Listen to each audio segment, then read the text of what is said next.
Greetings, everyone, and welcome. September the 29th, 2025. And yes, we are this close to World War III. Over the last 24 hours, we have had some significantly bold statements made by people such as Keith Kellogg, the Ukrainian envoy from the United States. In addition to that, Donald Tusk. We are hearing incredibly bold statements coming from India in regard to oil purchase, additional information about tomahawks and the Russian war economy. You put all of that together, and I believe over the next 7 or 8 minutes, I'm going to confirm the title and the video content for you. Thank you for being here. Thank you for sharing, liking, commenting, subscribing. Let's jump right into it. As you see here, the image of Keith Kellogg, this close, confirmed. Now the question is why?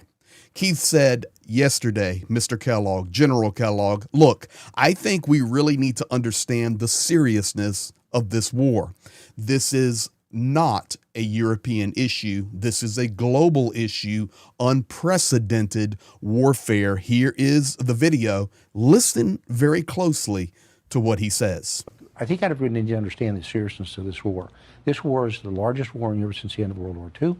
It's between the two geographically largest countries in Europe, with Ukraine and Russia. The casualties are well over 1 million. We're talking hundreds of thousands.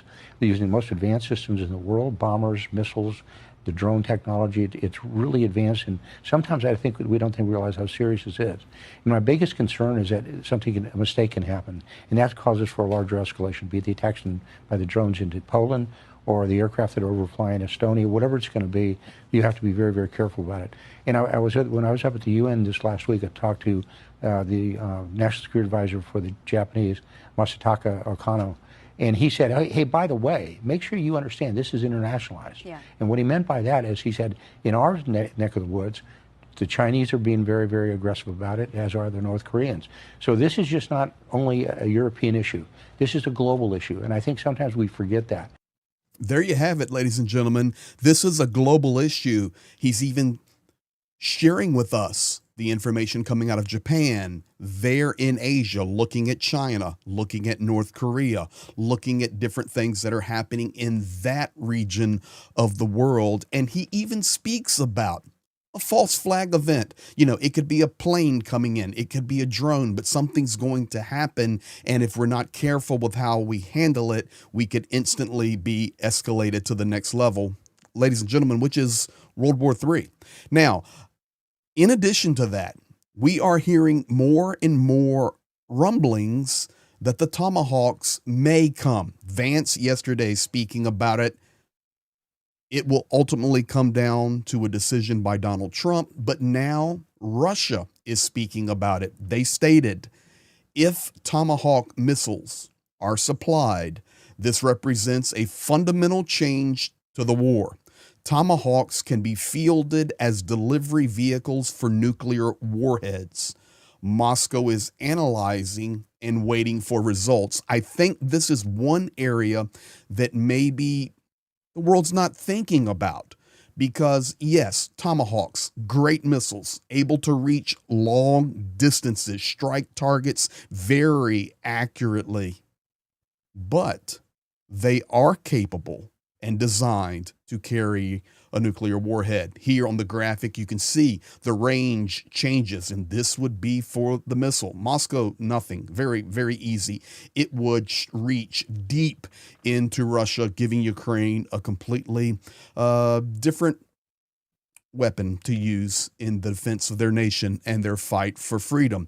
In addition to that, I'm trying to lay as many facts on you guys on this Monday as possible. The Russian war economy.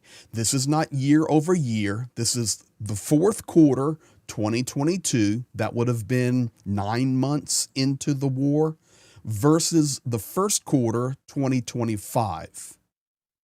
Russia multiplies weapons and military equipment output number per quarter. You can see in the light blue column, 2022, 123 tanks per quarter, now 444, a 260% increase. Fighting and mobility vehicles, 585 versus 1,641, 180% gain. Artillery, 60 versus 168, 180% gain.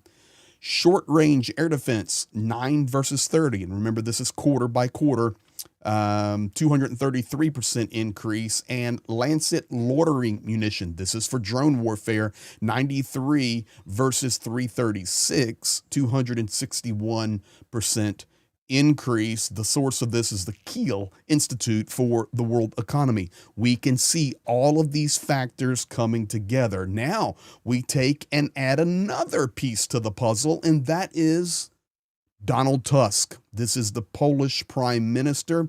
He stated, whether someone likes it or not, this is our war. He stated the conflict in Ukraine, a fight not just out of solidarity, but as a fundamental interest of Poland, Europe, the United States, and the entire world. Once again, right along the theme with what I'm sharing today from multiple sources, multiple nations, but don't take it from me, hear it from Donald Tusk himself here. These places in the world. That is why, whether someone likes it or not, this is our war, not only because of solidarity with those who are under attack, but because of our fundamental interest. If we lose this war, because we must speak in the first person, then the consequences will affect not only our generation, but also the next generations in Poland and in all of Europe and the United States, everywhere in the world. Let's have no illusions about this. That's at the Warsaw Security Forum just today.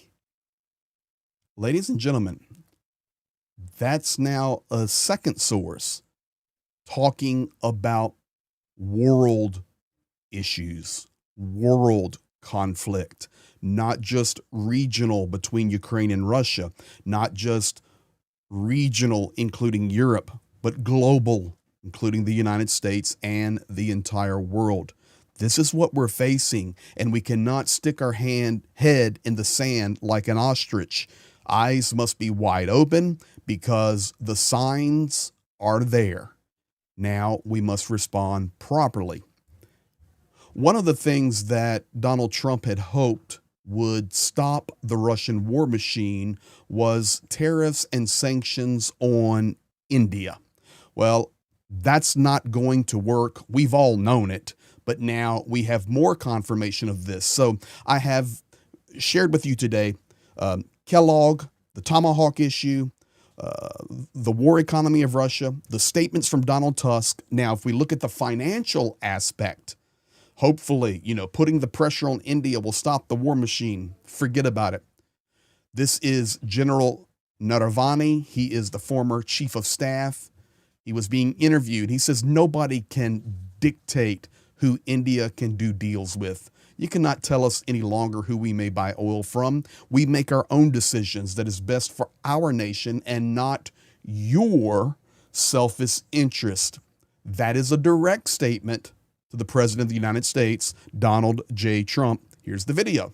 Yes, you get huge amounts of oil and gas very cheaply off Russia, but is becoming energy dependent on Russia, which is a dictatorship, which is an unstable dictatorship, which does invade other countries, is that the smart thing for India to do? Because your economy is now stapled to a country that could turn around on you and do just the same thing. It is not that we are totally energy dependent on Russia. We are importing from many other countries in the world.